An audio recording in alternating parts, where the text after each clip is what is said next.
Hi everyone, Alistair Davis here. Welcome back to my YouTube channel. Today we're looking at depth in the downswing and how this can help you if you're an over-the-topper or you really just want to get your arms in a deeper position to allow you to rotate through the golf ball in a natural way.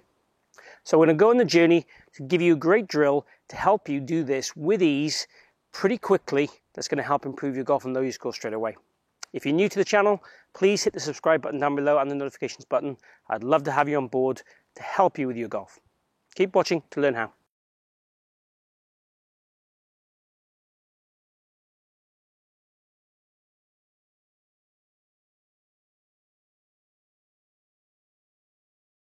So today we're looking to improve the depth of your arms in your downswing. So let me explain what I mean. So in the downswing, if my arms were out here, they would not be deep enough in order to get the golf club to travel from in to out unless I made a huge compensation. So what I'm looking to do is make sure the arms are in a deep enough position to allow me to rotate onto the golf ball to produce what I would class as an into square to in path or a slight in to out path to hit straight shots or even a little butter draw. So in general terms on my lesson tee, 90% of the golfers would have what I class as an over the top action. So would have the sternum starting first and the arms coming over. So what we're going to look at today is really how we can get the arms starting on a better journey. Ideally, if the backswing is correct, we wouldn't have to worry about this. It'd be a very natural thing. But at the same time, sometimes we have to jumpstart what we do to make an instant change to make you play better straight away. So what we're looking at essentially, if we look at this blue rod on the floor, we would want your arms to come down on a line that's pretty much on that blue rod on the floor. If these arms are out here, that would be too much. If you've watched a lot of my videos in the past, you'll know that I like the feeling of the hands moving a little bit out here and not pulling the chain down. So I definitely do not want that.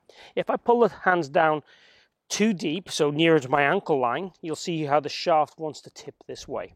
So the center of mass in the shaft wants to line up with the hands and move this way. If the hands are out, we'll get this kind of shallowing facet. But I still would want the arm to be round about this blue stick. Now this blue stick is probably 2 club head widths away from my trail foot. So that's the kind of area we're looking at. And it's fine margins, I know, and we're talking in very subtle differences. But if we're able to get the golf club in the right depth, at the right shaft angle as we start down, it is very unconscious and natural to get you to want to rotate the forces of the shaft and so on through the golf ball correctly. So if we can get it right, it's a huge bonus. So the exercise I want you to do to encourage this is what I call my staggered stance drill. So if we take your standard stance, then I want you to move your lead foot forward, your trail foot back. So the trail toe is opposite the instep, or even just the back edge of the instep of the lead foot.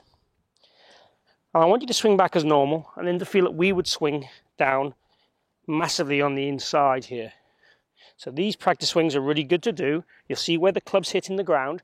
I'm hitting the ground behind the rod, just in front of my trail foot in terms of this direction.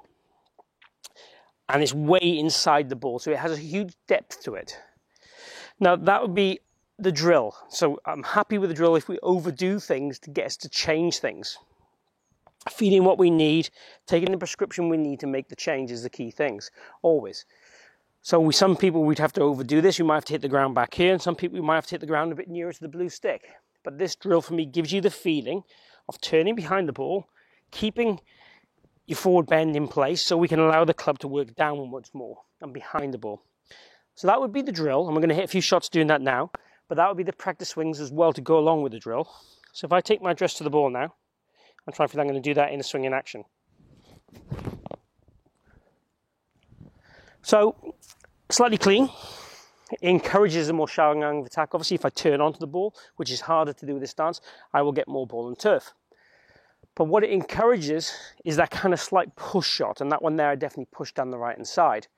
So again, the players that would need to do this will need to feel that and need to find you can try and push the ball. The guys that come over the top will struggle to hit the push shot straight away, unless they do it with the club face being massively open. It's all about giving you a feeling of getting that depth. Once you have the feel of the depth, the key is then to take it to a normal swing. Now, I've done 1 rep of that, so don't expect it to be instantly in my golf swing after 1 rep. it would take ideally a number of balls. Now, if you were practicing and having a go at this for the first time, I'd probably recommend 20 to 30 balls, then do a normal shot. And ideally that might become your practice regime then. So then once we've got that feel, we could even do the practice swings, and again feeling the same kind of thing. Then go to the golf ball. So albeit a little bit skinny, it was a pretty straight shot, and it definitely felt a little bit deeper. And obviously, because in my own golf swing, I tend to shallow it later in the golf swing, a bit steep in transition. If I get it shallower earlier and do the same bottom of my swing, I am going to get the ball a little bit thin from this, or even a little bit heavy, those two things. Because I have a shallow element here, and I don't have a shallow element there. So if I shallow it here and still shallow it at the bottom the same way, that's going to give me a slight mismatch. I would have to learn to rotate and transport my energy and pressure a little bit better at the bottom of the swing. That would hopefully happen naturally if I did enough of these drills. And that would be the secret. So I hope you've enjoyed today's lesson on how to get the right arm depth in the downswing. Let's call it the correct move as we start down. If you have, please click like and share the video. Also, please post any questions or comments down below. Comments really help the algorithms in the channel to help my channel get noticed and get people to notice the video. So I really appreciate if you can put comments and likes. That really makes a difference to my growth of my channel, and that gives me more opportunities to create more content. If you have any requests, also post them down below. I welcome all those. I want to make sure the channel goes in the direction that you want to see. You want to watch the video, so then obviously the channel does better. So thanks for watching. Thanks for joining me today at the Forest of Arden. Hope to see you here again very soon. Take care.